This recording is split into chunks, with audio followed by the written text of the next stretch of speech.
Assalamualaikum warahmatullahi wabarakatuh. Perkenalkan, nama saya Risna Minarsi. Saya membuat channel ini untuk memenuhi tugas dari dosen Bapak Ahmad Zailani, SUD MPD. Saya mahasiswa dari Sekolah Tinggi Ilmu Tarbiyah Mambaul Hikam. Saya di sini ingin menjelaskan tentang akhlak tasawuf yang berjudul Definisi Tasawuf Falsafi. Kalangan sufi dapat diamati ada dua tujuan pokok tasawuf. Yang pertama, kesucian jiwa untuk menghadap Tuhan sebagai zat yang maha suci melalui usaha pencarian jalan ketuhanan. Yang kedua, upaya pendekatan diri secara individual kepada Tuhan melalui serangkaian ritual tertentu. Untuk mewujudkan cita-cita tersebut, para sufi mempunyai pemahaman konsep dan bahkan ritual yang berbeda-beda. Dan di dalam perbedaan tersebut membentuk karakter-karakter tertentu, sehingga salah satu dampaknya melahirkan dua tipe atau corak tasawuf, yaitu tasawuf falsafi dan tasawuf sunni.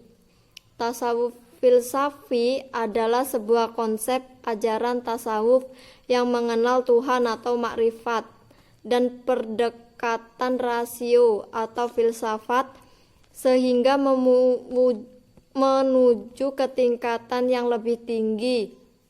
Bukan hanya mengenal Tuhan saja atau makrifatullah, melainkan yang lebih tinggi dari itu, yaitu wihdatul wujud atau kesatuan wujud. Bisa juga dikatakan tasawuf falsafi, yakni yang kaya dengan pemikiran-pemikiran filsafat. Di dalam tasawuf filsafi, metode pendekatannya sangat berbeda dengan tasawuf sunni atau tasawuf salafi.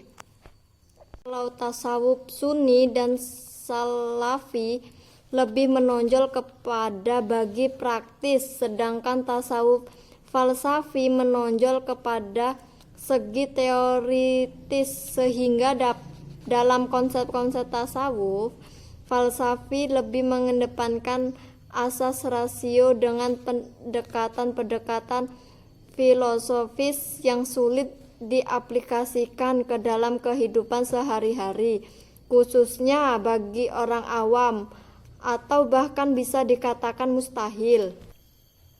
B. Karakteritis tasawuf falsafi. Manusia adalah makhluk yang unik yang menjadi subjek daripada tasawuf. Ada tiga kata penting yang setidaknya digunakan Al-Quran untuk menunjuk makna manusia yang unik ini, yaitu al-bashar, al-insan, dan al-nas. Kata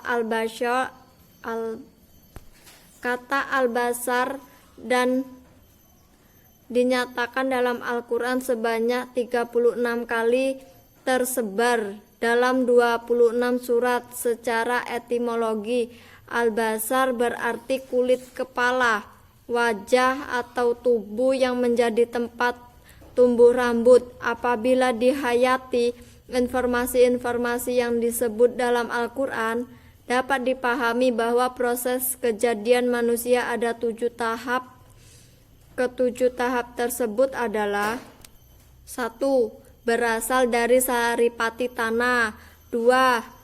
Nutfah atau mani. Yang ketiga, alaqoh atau segumpal darah. Yang keempat, mudghah atau segumpal daging. Yang kelima, izamah atau tulang. Yang keenam, izamalahma atau tulang dibalut dengan daging. Yang ketujuh, kalkon akar atau menjadi manusia. Yang ke-8 meninggal. Yang ke-9 dibangkitkan dari kubur pada hari kiamat. Tasawuf adalah sistem hidup sesuai dengan fitrah manusia. Pada umumnya manusia yang hidup di dunia ini biasanya menghadapi dua penyakit, dua penyakit jiwa yang paling pokok, yaitu takut dari bahaya dan susah dalam penderitaan. Berkaitan dengan permasalahan tersebut, manusia mencari cara penyelesaiannya, dan di antara solusinya adalah tasawuf. Dengan tasawuf maka akan menenangkan diri terhadap setiap ketakutan, kekhawatiran, susah, dan penderitaan. Adapun karakteristik khusus dari tasawuf falsafi adalah sebagai berikut. A. Konsep pemahaman tasawuf falsafi adalah gabungan pemikiran rasional filosofis dengan perasaan. B. Terdapat latihan-latihan rohani sebagai peningkatan moral untuk mencapai kebahagiaan. C. Tasawuf falsafi memandang iluminasi sebagai metode untuk mengetahui hakikat sesuatu yang menurut penganutnya dapat dicapai dengan fana. D. Menyamarkan ungkapan-ungkapan dengan berbagai simbol dan terminologi. Ajaran pokok pemaduan filsafat dengan tasawuf pertama kali dilakukan oleh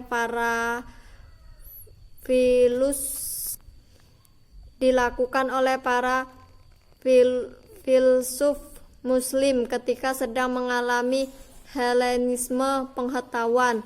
Misalnya, filsuf Muslim yang membahas tentang Tuhan dengan menggunakan konsep-konsep seperti Al-Kindi. Adapun yang termasuk kategori ajaran tasawuf falsafi adalah A. Fana dan bako. B. Itihad. C. Hulul. D. Wadhah al-wujud. Tokoh-tokoh tasawuf dan pokok-pokok ajarannya. Adapun di antara tokoh-tokoh tasawuf falsafi adalah A.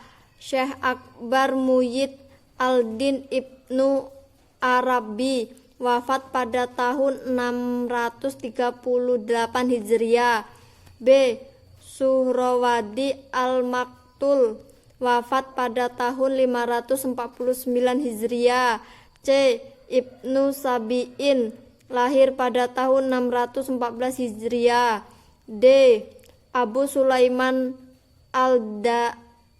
al-Darani, wafat pada tahun 115 Hijriah. E. Ahmad bin al-Hawari al-Damashki, wafat pada tahun 230 Hijriah. F. Abdufaid Nun bin Ibrahim al-Misri, wafat pada tahun 245 Hijriah. G. Abu Yazid al-Bustami, wafat pada tahun 261 Hijriah. H. Al-Hallaj, lahir pada tahun 244 Hijriah dan wafat pada tahun 309 Hijriah. I. Junaid al-Baghdadi, wafat pada tahun 298 Hijriah. J. Al-Ghazanawi, wafat pada tahun 545 Hijriah. K. Umar ibnu al-Farid, wafat pada tahun 630 Hijriah. L. Abdul al-Haq ibnu Sabi'in al-Mursi, wafat pada tahun 669 Hijriah.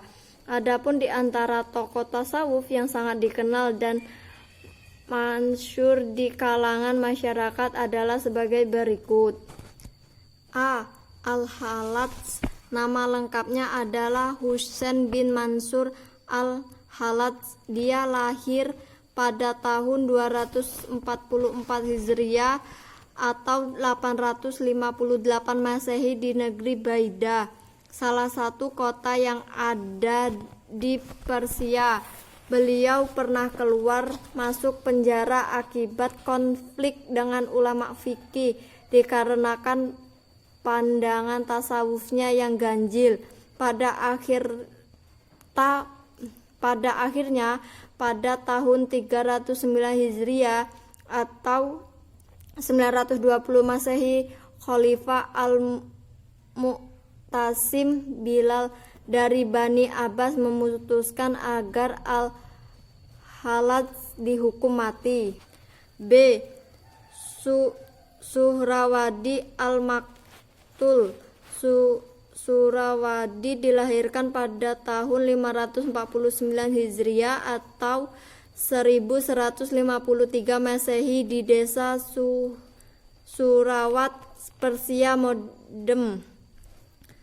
Suhrawardi ini mempunyai faham filsafat iluminasi. Prinsip dan asa pertama bagi filsafat ini ialah bahwa Allah adalah cahaya dan sumber bagi semua makhluknya, maka dari cahayanya terdapat cahaya-cahaya lain yang keluar sebagai cikal bakal ataupun pondasi alam semesta ini. C. Syekh Akbar Muhyidd al-Din Ibnu Arabi. Ibnu Arabi lahir di Murcia, Spanyol, bertempatan pada tanggal 17 Ramadan 560 Hijriah atau 28 Juni tahun 1165. Setelah studi di Safel, ia pindah ke Tunis pada tahun 1145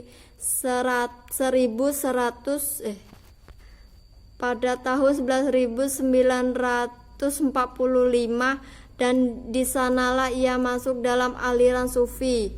Pada tahunnya yang terkenal adalah Futuya al-Makkah, Risalah al-Qudis.